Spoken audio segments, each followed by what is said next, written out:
He wants Prince Harry and Meghan Markle's former UK home, Frogmore Cottage. Not only that, he also wants Prince William's and Kate Middleton's Adelaide cottage. Prince Andrew isn't just refusing to leave Royal Lodge, he's made a list of demands so outrageous, so utterly audacious, that it's causing one of the biggest standoffs the palace has seen in years. And when you hear what he's asking for, you won't believe the nerve of this man. King Charles thought stripping his brother of his titles would be the hard part.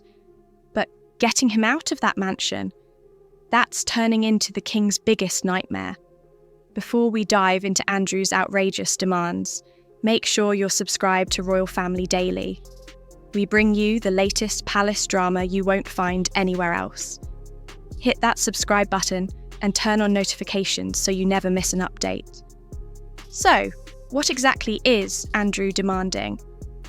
According to royal insiders, the disgraced former prince wants close to $100 million just to consider leaving. But that's not all. He's demanding a massive replacement property, a 6 or 7 bedroom mansion on the Sandringham estate in Norfolk. And here's where it gets truly ridiculous. Andrew wants a full staff to come with it. A cook, a gardener, a housekeeper, and a personal driver. Oh, and let's not forget the police protection he's insisting on. This is a man who's been stripped of his royal duties, who's no longer even allowed to call himself a prince, yet he wants to live like royalty. All the perks, none of the responsibility. The audacity is staggering. But here's the thing that makes this situation even more infuriating for King Charles. Andrew has a legal shield that's proving almost impossible to break through.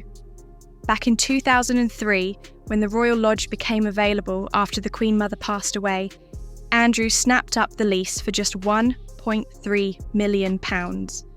He signed a 75-year agreement that doesn't expire until 2078. That's right, he's got more than 50 years left on that lease. And the rent he pays? 1 peppercorn per year, literally. That's the symbolic rent written into the contract. Andrew then poured nearly £8 million into renovating the place, turning it into his personal palace.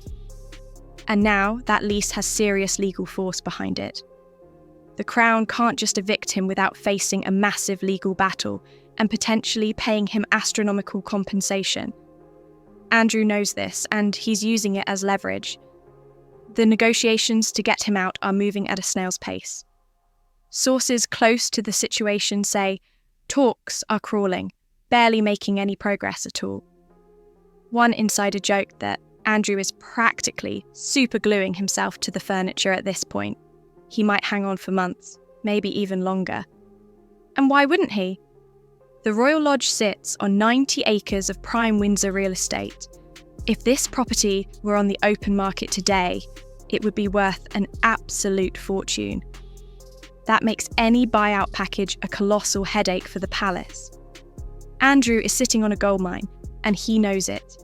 He's dug in, making his outrageous demands, and betting that eventually Charles will have to meet at least some of them just to make this problem go away. If you're as shocked as we are by Andrew's audacity, drop a comment below and let us know what you think. And if you're enjoying this exclusive coverage, give this video a thumbs up. It helps Royal Family Daily keep bringing you these inside stories.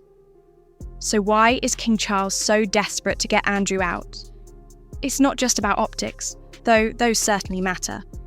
In October 2025, Charles took the extraordinary step of stripping Andrew of his prince title altogether.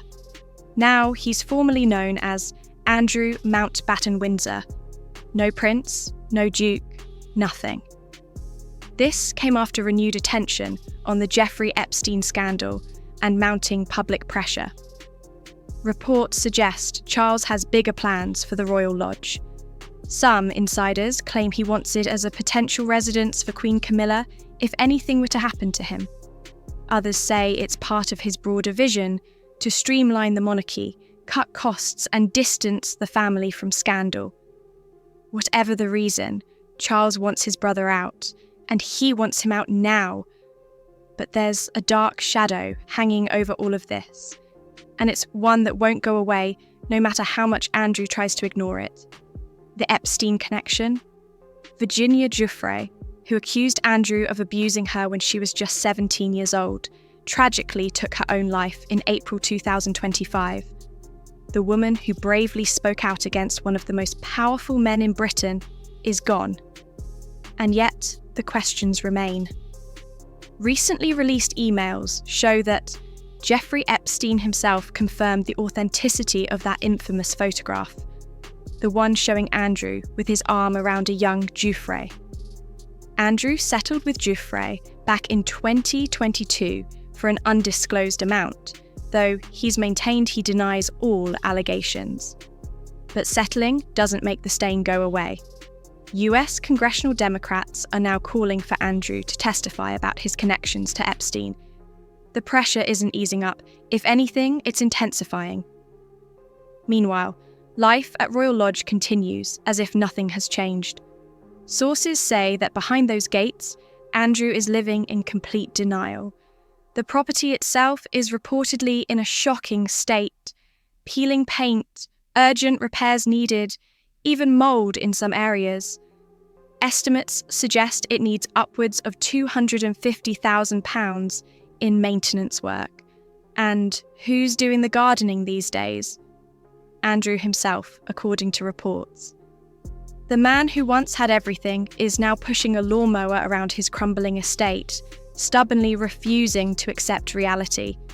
It's almost pathetic if it weren't so infuriating. The standoff has gotten even messier. Recent reports claim Andrew didn't just demand Sandringham. He also wanted Frogmore Cottage and Adelaide Cottage as possible alternatives. Both were rejected. His biographer revealed that Andrew is also demanding guarantees that his living situation and allowance will be protected even after Charles is gone, when Prince William takes the throne. He wants assurances decades into the future. The palace is trapped. They're stuck between legal obligations they can't easily break and public pressure to cut ties with Andrew completely. Every day he stays at Royal Lodge is another day of embarrassment for the monarchy. So here we are. A disgraced former prince, stripped of his titles and his reputation in tatters, is demanding $100 million, a luxury mansion, full staff and royal treatment. And because of a lease signed over 20 years ago, he might actually have the power to get at least some of it. King Charles is finding out that being king doesn't mean you can always get your way, especially when your brother has a 75-year contract in his back pocket. How long can this standoff continue? How much will the Crown ultimately have to pay to make Andrew disappear from public view? Those are the questions everyone's asking, and right now, nobody has the answers. What do you think?